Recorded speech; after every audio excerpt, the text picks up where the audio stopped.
So, I know it's only been 2 episodes, but I am not enjoying Secret Invasion. In fact, looking back on it, I haven't really liked a Disney Plus show since Loki Season 1, which was literally years ago. On top of that, if the viewership numbers for episode 1 of Secret Invasion are any indicator, there are many other fans that feel the same way that I do. Disney Plus shows just aren't it, especially Disney Plus MCU shows. So I want to talk about why this is happening, why fans are for the most part rejecting these shows, and then speculate on if there's anything Marvel can even do to turn this around. Smash a freaking like on this video and let's begin. I keep thinking about when John Boyega said years ago, "You're not gonna Disney Plus me." You ain't gonna Disney Plus me.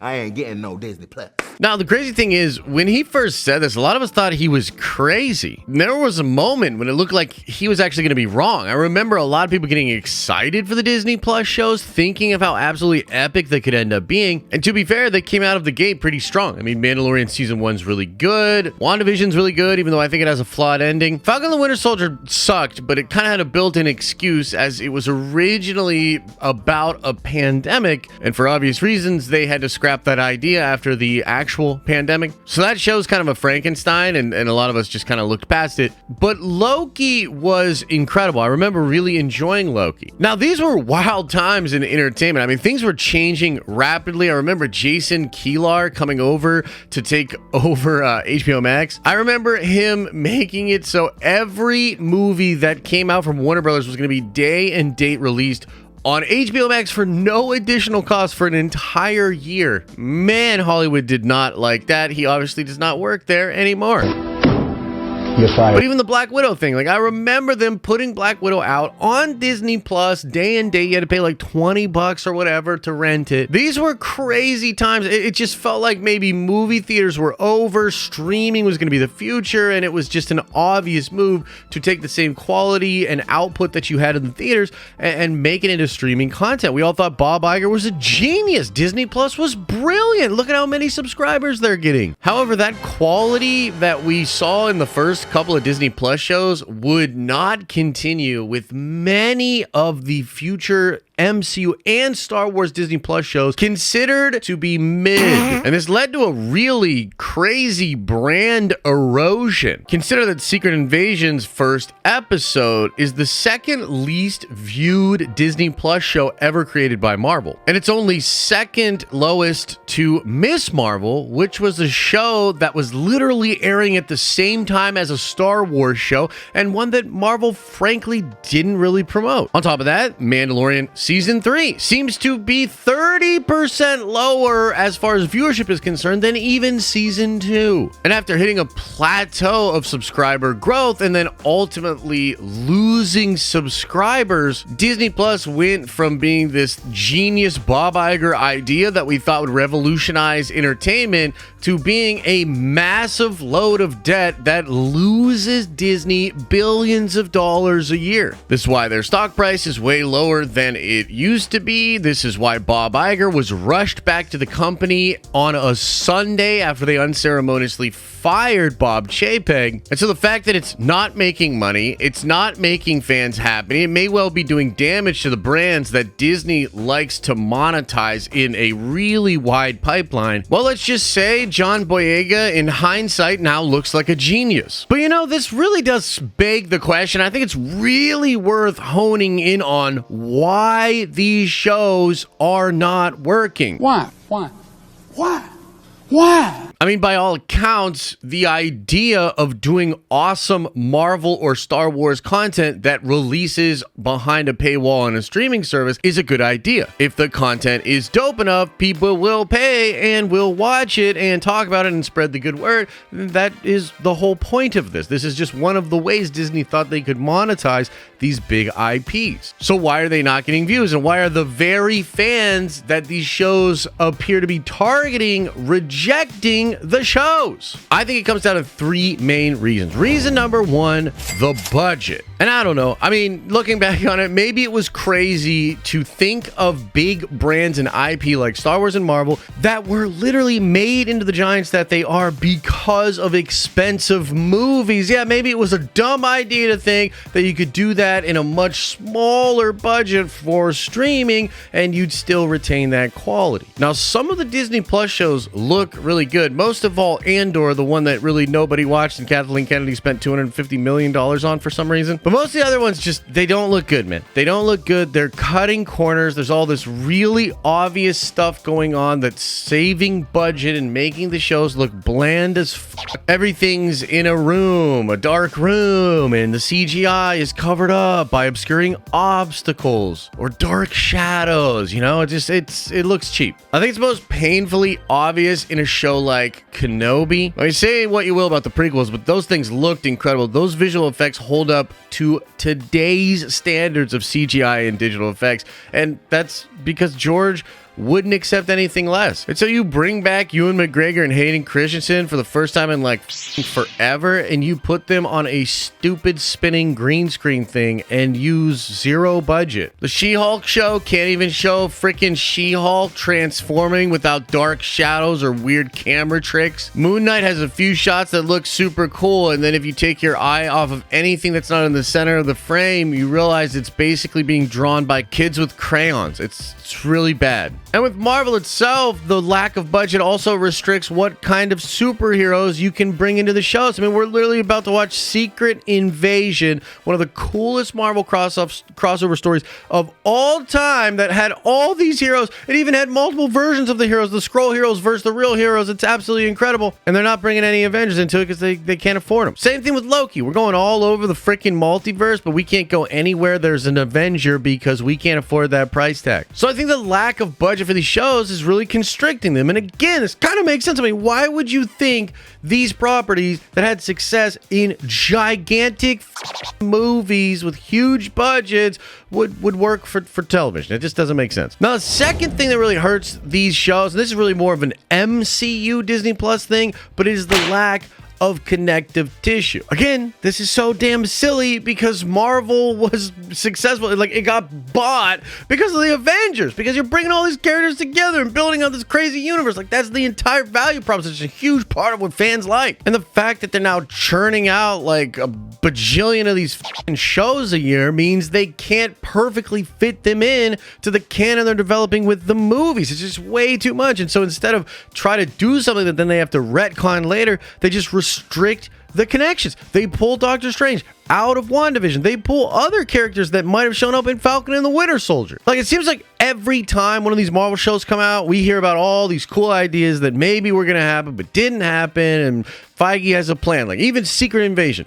The literal writers of Secret Invasion have already come out. The show's not even over yet, and they've already come out and said, oh man, we had some really cool ideas, and then Feige's like, no, like, I have a plan for those characters in this, that, second, and the third. And it's not even like Feige's telling them the whole plan. He's probably just saying, no, you can't have that toy. Somebody else is claiming it 6 years from now. And I love the Marvel formula. I think it's so damn good. I think the MCU is incredible. I still believe that I still have a great time with these movies and with the universe overall. But the Disney Plus shows are just not adding to that. They're actually hurting that experience. Again, that's not really the Star Wars thing. Star Wars almost has the opposite problem where they're like literally doing Mando episodes in the Boba Fett season that are better than anything that's in the third season of The Mandalorian. That's just a whole nother thing. But for Marvel, this is definitely a thing, and it's just like sort of a built-in restriction that maybe they just didn't think through. And then the third biggest problem with these Disney Plus shows, a little bit more on the Marvel side here as well, but it's the fact that they're really just making big movies and splitting them up into random numbers of episodes. And strangely, this is even something that Feige's talked about. He actually talked about this and how this might not actually be working and how they might change this. They're changing it for Daredevil Born Again. And so when you write television, right? Like, if you're in television, you write with certain things in mind. You know, it used to be like commercial breaks, but mostly you'd be writing to have sort of an ending to each particular episode that would still bleed into the next one. There were still like part 4, 5 like big arcs that were done in television, but for the most part it's like a villain of the week kind of thing. And Marvel doesn't do that. And so a lot of the episodes feel really in between. It's like the weird beginning of a second act of a movie, but without the buffering of the first part and then the next part. That part isolated just feels really unsatisfying. And really, to take it a step further, like when you really think about this stuff, man, they're never approaching these shows in the way that like somebody making an HBO show is going to approach them. Like the HBO shows like House of the Dragon, even Game of Thrones before it, or even The Last of Us, these are approached as though the show is supposed to stand alone amongst great movies and great other pieces of content. Like it's the whole kit and caboodle. And I just don't think Marvel or Star Wars is ever going to do that. If they have that kind of an idea, they're probably just going to put it into a movie. I mean, even the Filoni verse on Disney Plus is literally just going to lead to a big movie, because that's how they can afford the budget, get all this, foreign financing. It's how they can get the big crazy numbers, get a lot of millions of dollars that flow back to the studio. It's what makes sense. Now, I do think when The Mandalorian first started and into that second season, and when the first few Disney Plus Marvel shows came out, that was the mentality. I think that was the mentality for Loki. I think that was the mentality for WandaVision, but it just can't possibly be the mentality for like the Echo show. Like, who gives a shit about Echo? Like, you wouldn't make a movie about that. You could only ever make a TV show about it, and it could only ever be a prelude into a better TV show. So there's like systematic breaking down of the different ideas and saying like, okay, well, this could be a Disney Plus show, this should be a movie. That just kind of inherently lets you know the problem. And I think unless Marvel changes that fact, they're not going to have these shows resonating with fans. And I think Secret Invasion is a perfect example of that. It has been 9 months since She-Hulk. She-Hulk, a show that really divided a lot of Marvel fans, not just because it was divisive in some of the things that were in the show, but I think it's just so bad in quality that a lot of Marvel fans are like, bro, like what are we doing here? 9 months is a long time, and I think there was a lot of effort put into Secret Invasion to try to make it as good as possible. I think there's a lot of cutting. It leads to some of the unevenness of some of the scenes. Like, it's just kind of weird. Ultimately, I thought the first episode was pretty decent. The second episode I thought was boring as and maybe some of us had thought, okay, 9 months, they're making changes, maybe this will be one of the best Disney Plus shows, and maybe it still will be. We're only a third of the way through, but so far it feels to me like it's falling into all of the traps that all the Disney Plus shows fell into. Budget constraints. It doesn't look like an expensive show. It's all shot in back rooms, especially episode 2. Really weird. They do a lot of hiding of the scroll effects because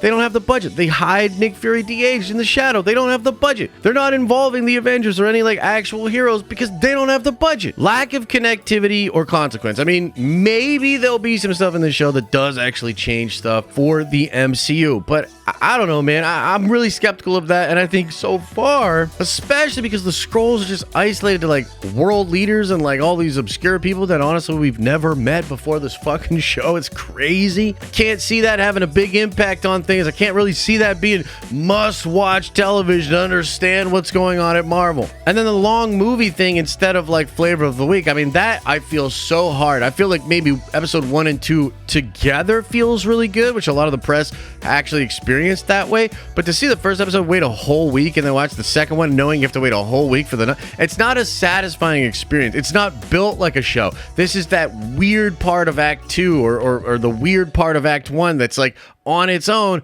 is just not a satisfying experience. So the question is like, can they turn this around? Can Disney do anything to like actually make incredible Disney Plus shows? Can they actually fix this problem? And I think that they technically can. I mean, Daredevil Born Again is supposed to be a very different take on how they're doing all of this, and maybe they'll just do it like that from now on. But here's the problem. They've got like 3 or 4 shows that are in various stages of development that come from this old way of thinking where they don't need it to be consequential, where they don't have a budget, and where they built it like a large movie and then just cut it up. And the real question is not whether or not Disney can fix the Disney Plus shows. It's whether or not fans will still be around after having to go through this various amount of Marvel shows that, again, are not going to be fixed. They're going to be exactly like all the other ones. So can you stomach 3 or 4 more shows that are absolutely mid before we start getting into the good ones?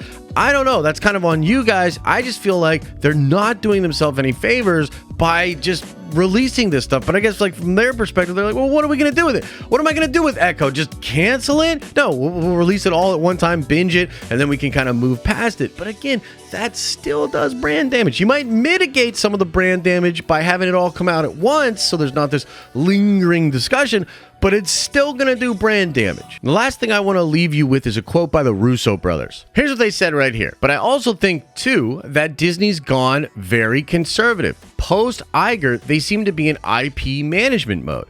Joe Russo commented, "You're going to get all the Star Wars and all the Marvel you can handle for the next decade.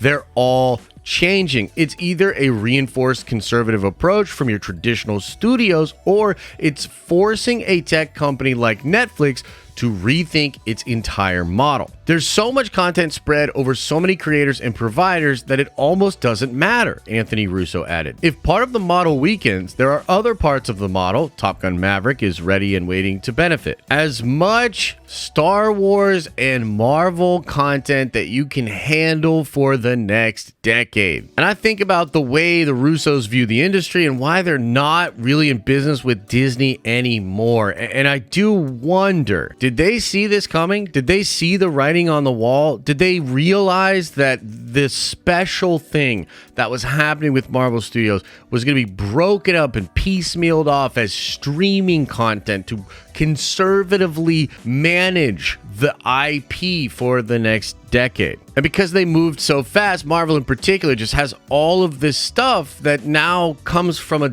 different mentality, one that I don't think serves the brand or the fans any longer. So I guess we'll just see. Just wanted to share my thoughts on this and talk about why I think Disney Plus is just not really working. It's actually causing damage to this IP, and that's crazy. Let me know what you think about this. Smash a like on the video if you enjoyed it, and if you have any questions about anything I talked about in this video or anything nerdy in general, come on by the live streaming channel. We stream live Mondays, Wednesdays, and Fridays.